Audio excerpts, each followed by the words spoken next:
زندگی میں ایک وقت ایسا بھی آتا ہے کہ ہم چاہ کر بھی کسی کو نہیں بتا پا رہے ہوتے کہ what are we going through. ہم اپنی ماں کو بھی نہیں بتا پا رہے ہوتے کہ ہمارے اوپر کیا گزر رہی ہے، ہم کس اذیت سے گزر رہے ہیں. ہم جب اپنے آنسو چھپائے پھر رہے ہوتے ہیں، پھر اس وقت میں بے نمازی بھی 5 وقت کے نمازی بن جاتے ہیں. نماز جان بوجھ کر قضا کرنے والے بھی تہجد گزار بن جاتے ہیں.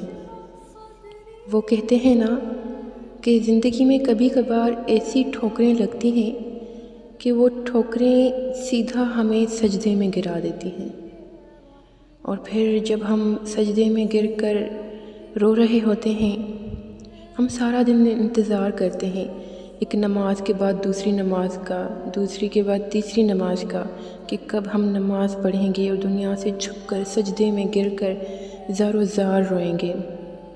کیونکہ ہمیں پتہ ہوتا ہے کہ جس کے آگے ہم رو رہے ہیں وہ ہماری فریاد سنے گا. وہ دنیا والوں کی طرح نہیں ہے کہ ہماری تکلیف اور ہماری فریاد کو سن کر نظر انداز کر دے. وہ دنیا والوں کی طرح نہیں ہے کہ ہمیں کہے گا کہ میں نے تو منع کیا تھا کہ تم نے ایسے کیوں کیا، بھگتو. دنیا والے ہمیں یہی کہتے ہیں نا کہ اس کی قصوروار تم خود ہی ہو، اس کے قصوروار تم خود ہی ہو، تم نے یہ خود کیا. حالانکہ آپ کو نہیں پتہ ہوتا کہ میرے ساتھ یہ ہونے والا ہے. بھلا کوئی اپنے ساتھ ایسے کر سکتا ہے کہ اس کو نتائج بھی پتہ ہوں کہ میرے ساتھ ایسے ہوگا تو وہ جان بوجھ کر وہی کام کرے؟ نہیں کرے گا نا. تو انسان ہمیں تانے دیتے ہیں کہ تم خود ذمہ دار ہو، اب خود ہی بھگتو، اور بار بار کا رونا کیا لگا رکھا ہے. اب بس بھی کر جاؤ، چپ کر جاؤ، پاگل ہو کیا؟ یا زندگی یہیں پر ختم نہیں ہوتی؟ وہ انسان کیا جانے کہ جس تکلیف سے آپ گزر رہے ہیں وہ آپ خود اپنے اوپر مسلط نہیں کر رہے. آپ نے جہاں سے دھوکہ کھایا ہے، آپ کو جہاں سے دھوکہ ملا ہے، تکلیف ملی ہے، وہاں پر آپ نے کتنا سکھ لٹایا تھا اپنا، وہاں پر آپ نے کتنا کچھ انویسٹ کیا تھا اپنا، کہ اب جہاں سے آپ کو ٹھوکر لگی ہے تو اتنی اذیت میں ہیں آپ کہ سنبھالے نہیں سنبھل رہے. پھر ہم سیدھا جا کر جب سجدے میں گرتے ہیں تو ہمیں پتہ ہوتا ہے کہ ہمارا اللہ ہمیں تانے نہیں دے گا، ہمارا اللہ ہمیں یہ نہیں کہے گا کہ اب ٹھوکریں کھا کر پھر آئے ہو میرے پاس، اب کیوں آئے ہو، چلے جاؤ.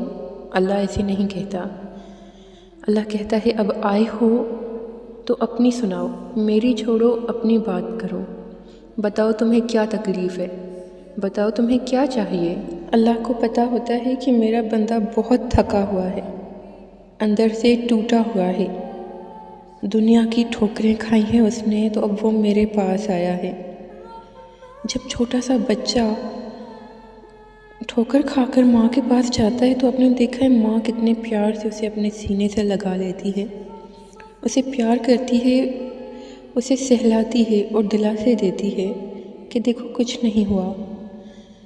تو بچہ ماں کے گلے لگ کر روتا ہے اور پھر بہت سکون کی نیند سو جاتا ہے. تو جب آپ ٹھوکریں کھا کر سجدے میں گرتے ہیں نا، اور جب زار و قطار رو رہے ہوتے ہیں، تب آپ نے محسوس کیا ہے نا کہ رونے کے بعد آپ کے اندر ایک سکون اتر جاتا ہے. ایسے لگتا ہے کہ اللہ نے آپ کو دلاسا دے دیا ہو کہ دیکھو سب کچھ ٹھیک ہو جائے گا، میں نے سب دیکھا ہے، میں تمہاری تکلیف میں تمہارے ساتھ ہوں. اللہ کو پتہ ہے کہ میرا بندہ جب تھک جاتا ہے، جب دنیا سے نا امید ہو جاتا ہے تو وہ میرے پاس آتا ہے، روتا ہے، گڑ گڑاتا ہے، شکایتیں بھی کرتا ہے اور اپنی تکلیف بھی بیان کرتا ہے. پھر پتہ ہے اللہ آپ کو اتنا سکون دے دیتا ہے کہ وہ دنیا کی کوئی بھی چیز آپ کو نہیں دے سکتی. پھر آپ ہوتے ہیں، اللہ ہوتا ہے، اور آپ کی ڈھیر ساری باتیں ہوتی ہیں. اللہ بہت غور سے سنتا ہے آپ کی باتیں. جب آپ رو رہے ہوتے ہیں تو آپ کے دل میں سکون اتار کر دلاسا بھی دیتا ہے. اور پتہ ہے یہ سب سجدے کی وجہ ہے کہ آپ جب سجدے میں جاتے ہیں تو اللہ آپ کو سکون کے سمندر میں اتار دیتا ہے. اللہ کبھی بھی آپ کو تڑپتا ہوا نہیں چھوڑتا.